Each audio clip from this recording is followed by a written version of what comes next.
What's going on, folks? Rob Anderson, Clean Power Wash, Salisbury, Maryland. I am hot and sweaty. Goodness.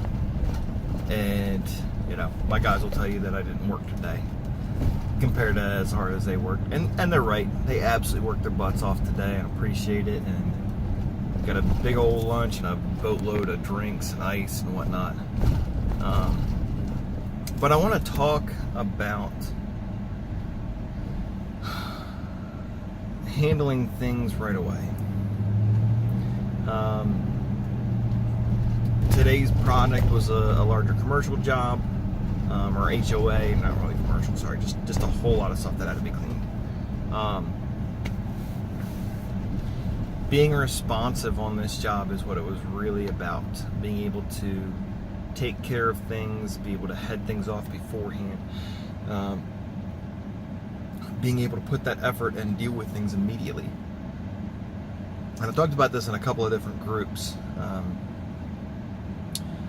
But basically with this commercial project, we went around, we knocked on every door, we introduced ourselves, said, hey, if there's any issues, give us a call.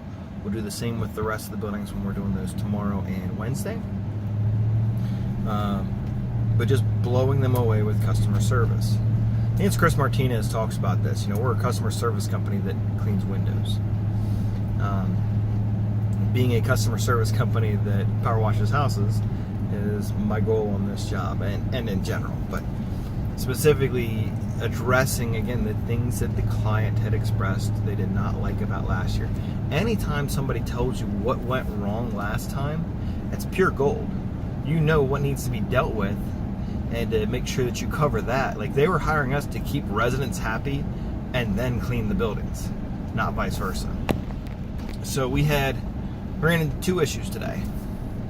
Number one, cleaning lady walked under some, not even overspray. This was literally just dripping house wash mix.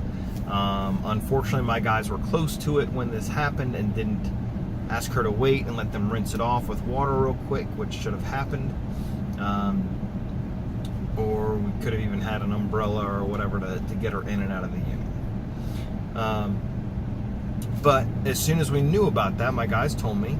I went over. I didn't actually get to see the lady herself, but they brought me the hoodie. So I went over and went into the other building where she works and said, hey, how much are these hoodies? I'd like to buy one. So-and-so hers got messed up. Let me go ahead and get it replaced for her. I did make the mistake. I still had cash from other jobs, but it was $300 bills.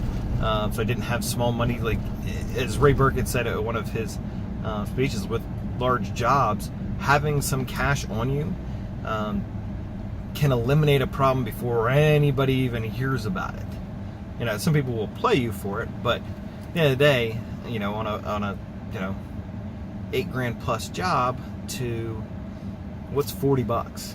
It's nothing. It's absolutely nothing on that kind of job. Ended up, and I'd already talked with people in the clubhouse building and said, hey, my guys will be in and out just to use the bathroom in here, blah, blah, blah. We don't want any of the old ladies seeing anybody peeing on the bushes or whatever, so we'll be in and out. And, just making people like you before there's a reason to have an opinion of you. That allowed us in a lot of ways to go ahead and start this project on a great foot by, again, introducing ourselves to every person that was home, leaving a postcard, telling them, call me if you run into anything. Don't call, the HOA president. Don't call the, property manager or somebody else or your friends or whatever. Call me. Let me deal with it. Here is my cell phone. If there's anything that we need to take care of for you, you let me know. It shows that we care. It shows that we are going to make sure things are taken care of. The other thing that happened, and again, first one wasn't really her. She walked underneath the mix, but it happened on our job site, so it ends up being my issue. Second one, customer calls and says, hey, you were at my door. You said to call you if we had any issues. Well, my door wasn't shut all the way, and the guys got mix on my table. They got bleach on my table in my living room, and it's put some spots on my table. perfectly honest, these spots could probably just be wiped away. She said she'd already wiped it off. And apparently she'd already had a little bit come in, and then she thought they were done, so she opened up her door, and more mix whenever somebody came back by and was spraying more stuff. And even if all it was doing was moving the solution that was on the surface into the residence, that was still enough with the soap and whatever the residue to put some very small spots on her table. You know, she's already given me the out on that. Her door was not shut all the way. You know, that is something that is in your contracts. You know, that's something that the property management company has been communicating with people, and we'd already noticed that one resident had four open windows. One was open about that much, the other ones were just cracked open enough that stuff could have gotten in, especially since we were trying to make sure that we rinsed some more. You know, this lady, fortunately, is the HOA president. And she started talking about, you know, getting it professionally refinished and all of this. Fortunately, Josh, who's my lead tech, is a painter. We actually still have the box truck on the site, so we just took the table out, we put it in our box truck. Tomorrow he'll sand it, poly it, and then do a clear coat the next day, and then we'll bring it right back to her.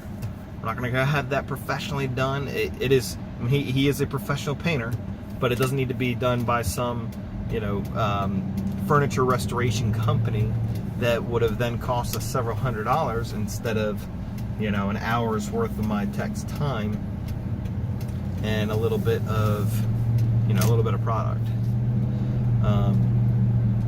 It was also really good on this. We were able to go back and double check people's work, make sure, again, every bit of this dirt and gunk needs to be off. Lots of communication with the property manager. I sent him, you know, some pictures throughout the day. As soon as we had, you know, whatever happened to it, we went and took care of that. He knew, you know, he got calls, I guess, as well about it, but he was thrilled that he'd already heard that we'd gone around to the residents, that we communicated all this stuff, that we, again, being on top of it. That was one of the big things that they had issues with last year, was that things got with, and instead of taking the, you know, the attitude of, yes, we need to take care of that, that's on me, it's our responsibility, we'll take care of it. Being able to just, you know, let's just take care of it. It's not going to be that big of an issue. We'll get it done. And then, you know, I sent him a picture, said, hey, here's Google Earth, here's the units that we've done today. This other section that we haven't done, circled that in a different color. That's what we'll be starting off tomorrow. Again, communication. That's something that I always ask my guys to do for me. I don't have to be everywhere and know everything, but I really do want to know everything that's going on. You know, within reason. I literally don't need to get too crazy about it, but and I was able to, you know, to fix a couple things. We had an unloader go, which we made another video that you'll see of that. I know this is kind of going a little bit long here, so I'm gonna just wrap it up, guys. I'll make a little bit more video tomorrow with the big buildings. Again, just showing our process and everything. So have a great day.